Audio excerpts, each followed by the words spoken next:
untuk para dokter. Nah, sebetulnya caranya kan banyak banget, macam-macam gitu ya.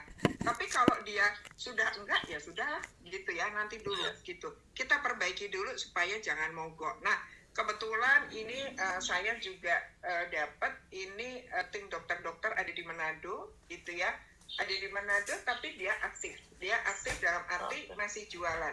Nah, tapi lumayan gitu ya. Itu dari TikTok yang saya kenal dengan ibunya. Masuklah ibunya itu usianya sekitar 70-an lebih ya, dan mohon maaf nggak ada gaptek gitu ya. Pada saat dia mau download ARC Connect bingung dia, waduh gimana. Saya bilang, Bu, ada nggak putra putrinya yang bisa bantu, saya nanti kontakkan sama dia. Tuhan itu sudah ngatur jalan. Jadi akhirnya yang telepon itu seorang perempuan, putrinya dia. Saya tanya dong, ini putrinya, apa kegiatannya. Saya ceritakan bahwa saya prospeksi anaknya itu sekedar memberitahu bahwa ini produknya masa depannya bagus gitu. Tapi saya nggak menyangka dia itu siapa, nggak menyangka. Jadi saya cuman bilang, tolong ya dibantu ibu sharing-sharing mengenai produk ini dan segala macam. Saya udah kasih brosur dan segala macam. Dari omongan itu dia bilang, Bu Ben, ini sebetulnya apa sih? Nah, mulai ini sudah membuka nih orang ini, tanpa sengaja saya prospek. Saya tanya, supaya apa? Saya tahu need-nya dia apa sih, gitu. Saya tanya, Ibu kegiatannya apa? Kerjanya apa? Dia bilang, saya dokter. Buset, gubrak saya. Waduh, ini dia gitu ya. Masuklah ini gitu ya. Saya pelan-pelan gitu. Oh oke, Dok gitu. Jadi saya lah bilang bahwa ini begini, tapi saya tidak membahas mengenai banyak produk, tidak gitu. Tapi lebih ke bahwa kita bantu orang-orang ini untuk sehat. Apalagi di Manado mungkin sarana kesehatan belum bagus gitu. Ini kita perlu bantu. Ya oke. Singkat kata dia buka 3 titik. Langsung dia buka 3 titik. Ya, dia buka 3 titik ya. Nah, lalu dia jualan. Kan karena dia dokter kan, dia jualan gitu. Tapi pelan-pelan saya bilang, Dok jangan gini, kalau gini karena kita sekarang udah terbuka ya. Saya bilang ini capek kalau jualan gini. Dokter harus punya distributor lain di bawah dokter. Dan puji Tuhan sekarang dia dua titiknya sudah diamond, yang satu ruby, dan dia di bawahnya sudah ada 2 dokter lagi. Jadi 3 dokter. Dan kemarin Manado beliau juga datang. Itu teman-teman, jadi menebar ke siapa aja deh gitu. Menebar ke siapa aja. Caranya Bunda ini tuh sah banget teman-teman. Jadi tidak selalu AFC menceritakan. Nah, kalau teman-teman mau belajar bisa masuk nanti di VT-nya Bu Ben di TikTok ataupun nanti pas live ya. Bu Ben juga bisa sharing sih kalau pas Bu Ben live bisa kasih link boleh. Akademi. Jadi kita bisa belajar di sana gitu ya. Nah, narasi dan literatur beliau ini sangat luar biasa teman-teman ya gitu. Bu Ben kalau boleh nih, kan Bu Ben tuh kan tim Bu Naning itu kan ada bidan, ada dokter, timnya Bu Ben juga ada dokter. Kira-kira kalau beliau ini mau nggak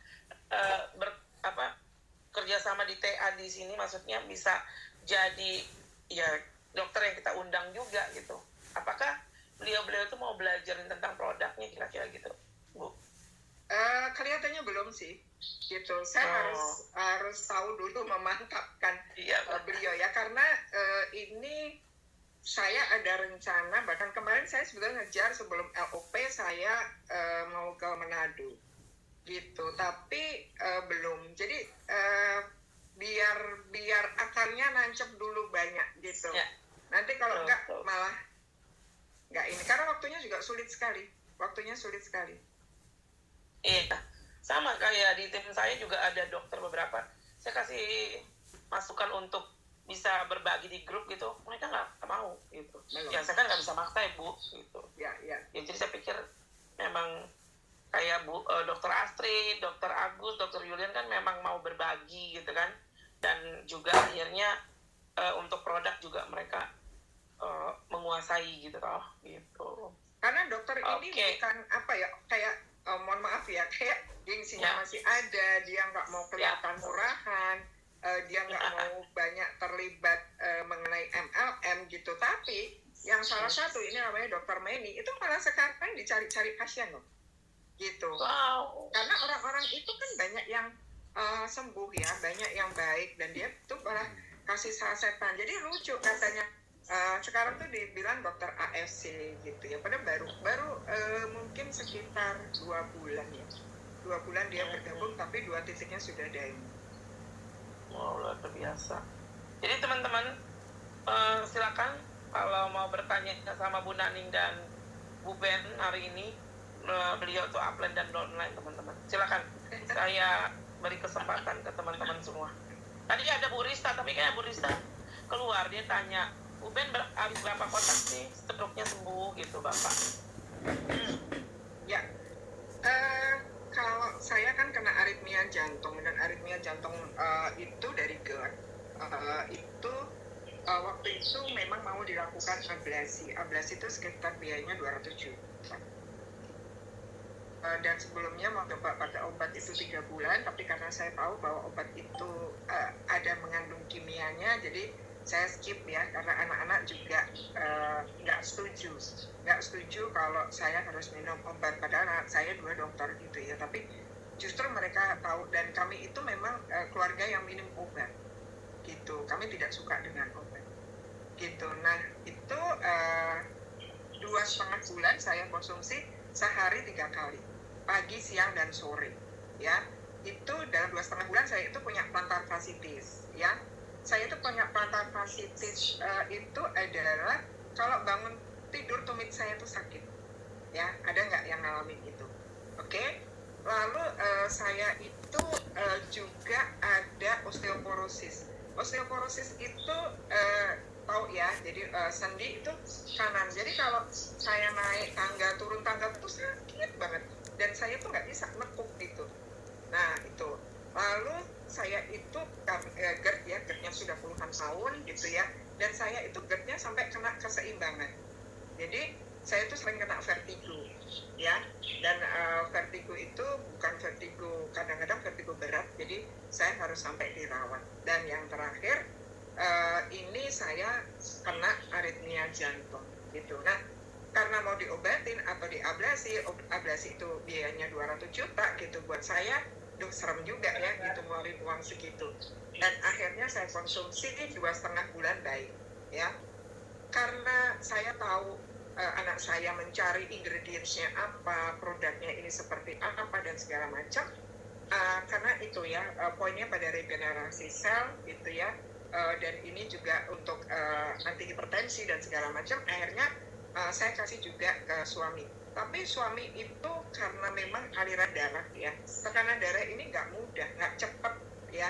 Jadi waktu itu dia tekanan darahnya stabil itu sekitar di 8 bulanan lah, 8 bulan, dan alhamdulillah puji Tuhan sekarang beliau itu sudah dapat remisi obat. Jadi teman-teman jangan main-main obat gitu ya, mentang-mentang udah minum ini terus diberhentiin gitu aja, enggak ya. Jadi remisi obat itu biasanya dokter pelan-pelan.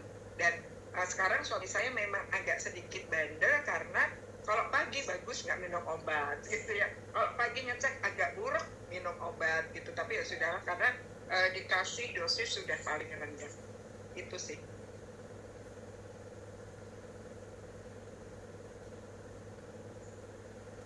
Kak Rika masih di mute. Berapa saset Bunda? Untuk dan Kalau waktu itu suami dari awal itu hanya dua pasang sehari, pagi dan sore. Kalau Bunda? Kalau saya 3, pagi, siang, dan sore. Tapi itu hanya 3 bulan. Setelah 3 bulan, wah kayaknya banyak juga ya gitu. Jadi sekarang cuma sehari 1 pasang. Oh pagi, oke. Berarti Suba dan Utsu gitu ya.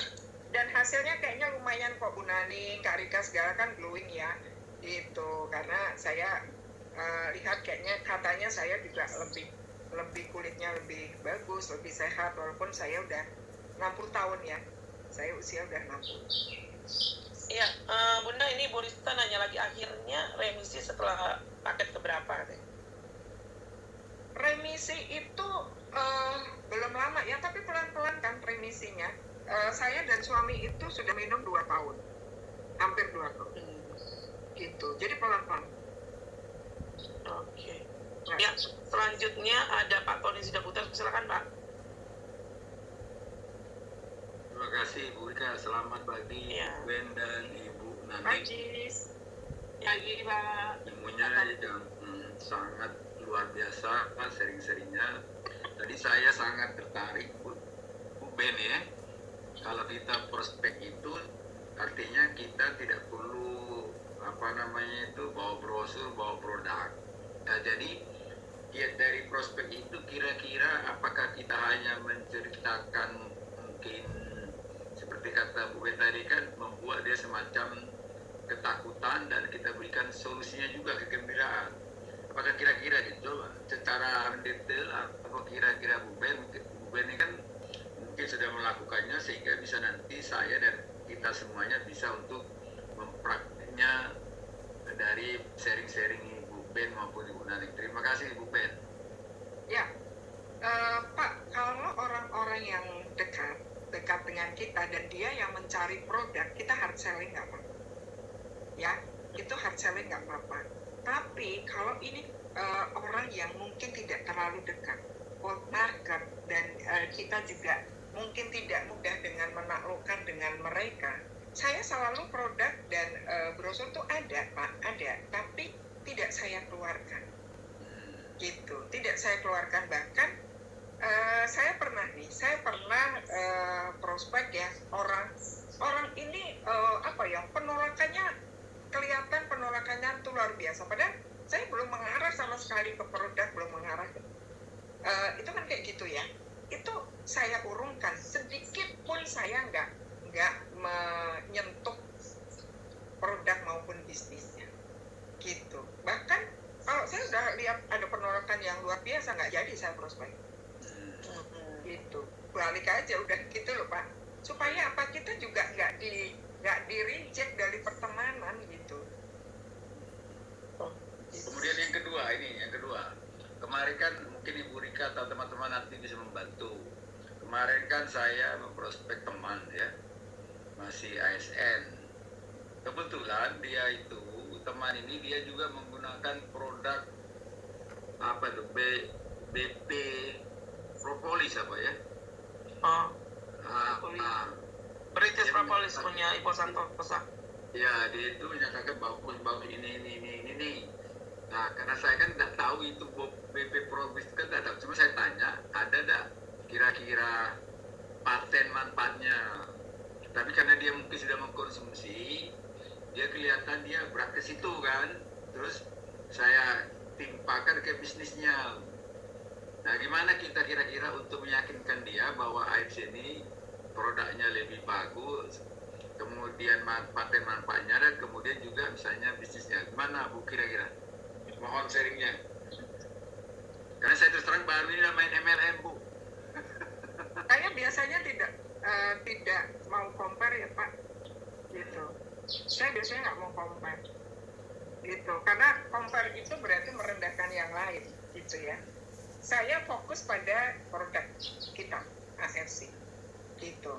Dan ya Bapak, mohon maaf ya, kadang-kadang sedikit-sedikit ngebluff juga nggak apa-apa kok, gitu. Ngebluff itu artinya, ya saya melihat bahwa dokter-dokter sudah banyak yang bergabung. Bahkan di tim saya juga ada dokter yang begitu percaya dengan produk ini, gitu. Tanpa membandingkan produk A dengan produk B, gitu. Karena kalau sudah produk A dan B, judulnya adalah nanti kita kita saling ini Pak, gitu. Dan kalau ternyata nanti dia nggak sembuh, misalnya ya Pak ya, oh Bapak bisa ini nih Pak, dihujat Pak, gitu.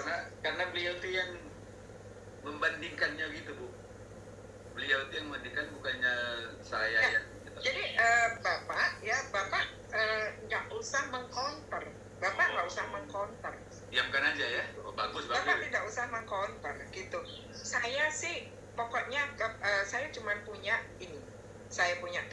testimoni, saya punya pengalaman, saya punya itu aja. Gitu. Terima kasih. Oh, enggak. Halo, Bang Ezra. Halo, Ini Bang Ezra, ada suhunya nih. Ya, Enak Bu Ben saya. Bu Ben ini bakal menjadi eh, pembicara pembicara Bu Ben. favorit. Pembicara favorit. Gini nih, ini apa ya? Sebetulnya saya tuh tadi mendampingi Bu Naning. Jadi saya itu kan memang kalau 2 hari sekali di tim saya juga ada nih, gitu ya. Fast track sama si Eni, gitu ya. Tiba-tiba di grup ada yang ngasih tahu, wah Bu Naning nih lagi ngobrol gitu ya. Saya sebagai upline nggak enak dong, saya tinggalin fast track, saya masuk ke Torida Academy gitu. Jadi sebetulnya saya mendampingi Bu Naning lebih. Tapi benar, Tapi luar biasa. trademark itu harus ada di kita. Sering nggak sih kita ketemu orang gitu, lihat dia jalan aja, oh ini mukanya tukang roti gitu. Oh kalau lewat, oh ini mukanya nasi padang gitu. Atau ketemu orang, oh udah ini udah pasti catnya misalnya bank tertentu atau listing tertentu gitu ya. Nah, ketidakmampuan kita untuk memblended ini yang membuat closingan itu sering gagal, fair aja gitu. Makanya sampai ada nama orang itu misalnya Adi Toyota gitu. Pokoknya kalau udah Adi itu pasti Toyota udah. Lo mau tanya Toyota jenis apa, dia udah pasti Toyota. Nah kayak Pak Tony sudah bilang tadi Pak, sebenarnya bukan masalah soal main MLM atau enggak MLM-nya. Di dunia perdagangan umum, ilmu dagang umum, kalau nggak blended itu memang susah. Apalagi kan Bapak kan latar belakangnya kan kalau nggak salah kepala sekolah ya. Memang tidak terlatih untuk dagang dan mengenali pasar. Kalau kita udah mengenali pasar Pak, itu cepat banget penyesuaian ke target market kita. Contoh misalnya kayak saya nih, kalau tanya Pak, maaf saya tanya dong, Bapak kerjanya apa? Masa saya harus menjelaskan Pak, saya ini national speaker dan trainer di salah satu perusahaan Jepang, misalnya kita kelamaan dan belum tentu juga menarik bagi dia. Jadi saya bilang, maaf Pak, saya sudah lama ya nggak pernah kerja Pak, jadi nganggur aja sih. Nah itu kan membuat orang kan langsung tanya, tidur di otak dia gitu loh. Nggak kerja Pak? Iya, saya nggak kerja. Ya bener Pak, bener. Masa sih iya bener Pak gitu. Jadi malah debatnya tuh karena saya sudah tidak bekerja lagi gitu. Umur saya kan cukup muda kan. Ya udah gini aja Pak, kalau Bapak nggak percaya, Bapak ikut saya 1 minggu, Bapak buktikan kalau saya memang ada bekerja seperti Bapak. Misalnya Pak Kondisi Daputar gitu ya. Bapak buktikan kalau saya kerjanya seperti Bapak, cek log pagi, cek log sore gitu ya, ngabsen kerjaan kantor dan lain-lain. Kalau saya terbukti kedapatan mengerjakan pekerjaan seperti yang Bapak lakukan, saya gaji Bapak double. Gaji Bapak saya lipat double. Nah ini kan saya nggak ngomongin produk. Saya nggak ngomongin produk, saya nggak ngomongin saya nggak ngomongin marketing plan dan sebagainya. Tapi orang akhirnya bertanya, emang Bapak bisnisnya apa? Kan ini kan langsung menarik. Setengah badan dia tuh udah di kita. Ini tetap pasti positif. Yang kemarin saya ketemu di sini salah satu PNS, dia bilang Pak, umur berapa? Income berapa Pak? Ya income nggak gede sih Bu, tapi saya udah lama nggak pernah kerja. Dia bilang, bisa gitu ya Pak? Bisa. Setahun 2 tahun lagi tambah parah, makin nggak kerja saya, bener-bener tidak bekerja. Wah saya mau dong Pak, gimana caranya? Akhirnya saya mau pokoknya apapun stake-nya gitu ya, selama ini tidak merugikan, benar jalurnya oke, saya mau Pak. 142 juta di gondol habis untuk modal stokis dan dia ambil 1 terus. Kok saya bilang nanti produknya gimana? Anda kan modal stokingnya kan habis 3 produknya. Gak apa-apa Pak, nanti kita bisa jual pelan-pelan. Yang penting saya tidak mau bekerja lagi. Saya akan rintis dari sekarang. Oke. No problem. Gitu. Nah jadi kemampuan Pak Tony ini harus dilatih dengan apa Pak? Dengan kegagalan. Semakin banyak failure, semakin banyak gagal kayak tadi debat sama orang propolis dan segala macam. Nah itu yang membantu sebenarnya Pak. Anda jadi belajar mengidentifikasi market. Gak apa-apa. Gak usah takut debat barang dia lebih bagus atau barang kita lebih jelek. No problem with that gitu. Tapi pasti Anda akan terlatih. Oh kalau ketemu jenis ini begini, kalau ketemu jenis itu begitu. body count Anda nanti makin lama makin banyak dan posisinya makin mudah. Kayak tadi malam kan saya closing. Saya tidak jelaskan produk, saya tidak jelaskan MLM-nya, saya cuma jelaskan begini. Kalau kamu mau ikut aturan saya branding kamu menjadi terapis terkenal di Manokwari. Nah, saya menggunakan sistem terapi dengan menggunakan nutrisi dari Jepang. Nah, nutrisi ini berguna ketika kamu menterapi orang. Itu kan ada cairan sendi di antara lumbar yang kalau ditarik itu kan terlalu kosong dan tidak ada isinya. Nah, produk ini yang mengisi cairan sendi. Lalu ada keluhan jempol dan semacamnya. Pokoknya apapun yang berkaitan dengan pekerjaan kamu, kalau kamu ikut aturan main saya, kamu akan bisa. Jadi kamu ada double, tidak hanya dapat dari praktek, tapi kamu dapat dari nutrisi. Apa dia bilang? Baik Bapak, siap. Berapa biaya? Saya akan bayar. Oh, dia bayar. Saya nggak jelasin ini 52 tahun, pairingnya diamond berapa, ruby berapa, nggak ada. Saya cuma bilang, kalau kamu ikut aturan main saya jadikan kamu. Ini dia tadi. Ya, stop. Terus tadi malam juga sama, dia setrum. Ya, dia bilang, Pak, saya juga mau, oke. Gitu loh. Dia bayar 10.800.000, satu safir, saya langsung bantu. Kalau tidak, kamu tinggal ikut aturan main saya. Kalau tidak mau, itu sudah terserah, nggak apa-apa. Saya nggak mau kesini. Nah, kayak gitu. Jadi ini gampang closingnya dari situ, Pak. Terus gitu. Ini sebenarnya bahan seminar saya ikut ya, tapi saya bocorin aja. Gestur, Pak. Gestur sama mimik itu nggak bisa bohong. Kalau Anda berkepentingan dalam conversation itu, dalam percakapan itu, Anda ngebet closing karena belum pernah closing, itu minor wajah ini kelihatan, Pak. Makanya kalau di kasino itu kan ada kamera pendeteksi retina, pupil dan segala macam. Ya karena kita baca orang curang, orang bangsat itu kelihatan dari situ. Nah, bukan berarti Bapak curang, Bapak bangsat, tapi artinya gerakan minor tubuh yang tidak kita sadari. Ini mata ini baca, Pak. Mata ini kan lebih jago dari kamu. Nah, ketika mata ini baca, nah orang ini kepengen ngebut, pengen closing, pengen cerot gitu. Ya otomatis unsur penolakan dia di bawah alam bawah agak tinggi. Makanya setiap saya closing, Bu Ben itu tadi bilang 100% benar. Saya tidak pernah mau keluarkan brosur, saya tidak pernah mau keluarkan produk. Jarang sekali saya sebut sama brand, apalagi merek barangnya. Saya lihat dulu, kalau dia memang sudah hot banget, ya kita baru aja, karena itu sudah pasti jebol gitu. Tapi kalau yang bukan, saya pancing dengan cara-cara yang jauh di luar itu. Tadi bilang, kalau tanya, Pak kerjanya apa? Oh enggak Pak, saya udah nganggur, saya nggak pernah kerja. Jadi pancingnya seperti itu. Bukan itu benar 100%. Dan ketika dia unsur resistennya tinggi, menolak dengan sangat menolak, stop.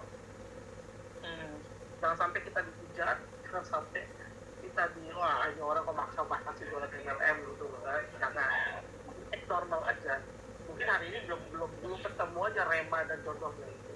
Tapi one day yang namanya kalau kita ini ibaratkan kapak tumpul, Pak. Kalau dihantam terus ke batang pohon, lama-lama potong pohonnya dijual bumi. Di make your own body count, belajar identifikasi pasar dengan cara seperti itu. Yang penting you blend them. Terus hindari konflik kepentingan dalam pengertian saya harus closing. Jangan. You sampaikan saya. Marketingnya begini, produknya begini. That's it. Mau ayo, nggak mau udah, nggak apa-apa. Karena pada posisi ini, enaknya bisnis MLM ini adalah orang itu terlalu cepat pengen sukses. Padahal ini arena belajarnya dia. Kalau kita lama jadi karyawan atau lama jadi PNS, terus kamu buka dagangan misalnya coffee shop, restoran, atau apapun dengan istilahnya hari ini jualan, hari ini tidak bisa. Ketika kamu gagal, kamu stres. Kamu gila nggak tahu kemana. Banyak pegawai kena pajak, belum dipalak preman, macam-macam. Ya malam ini buat 3 tahun, dia nggak closing pun nggak apa-apa, karena pasti makan. Ada uang pensiun, masih ada pekerjaan tetap, gitu kan. Kecuali kamu memang sengaja resign, pasang kacamata kuda, memang kamu jalankan ini dan harus berincome tiap hari. Itu beda. Karena ketika kamu makin lihai, ikannya datang sendiri. Gak perlu pasti terjadi kok. Apapun yang kamu jual, terlepas ini emang mau itu mie ayam, mau itu baju, mau itu celana, sepak kolor, mobil, ya kan? Coba jangan perhatikan mereka yang TikTok live itu. Cari deh TikTok live yang followernya masih rendah ya. kamu pantau dia selama 2 tahun, asal dia konsisten. Pasti lolos, ada perancang kuning dan segala macam.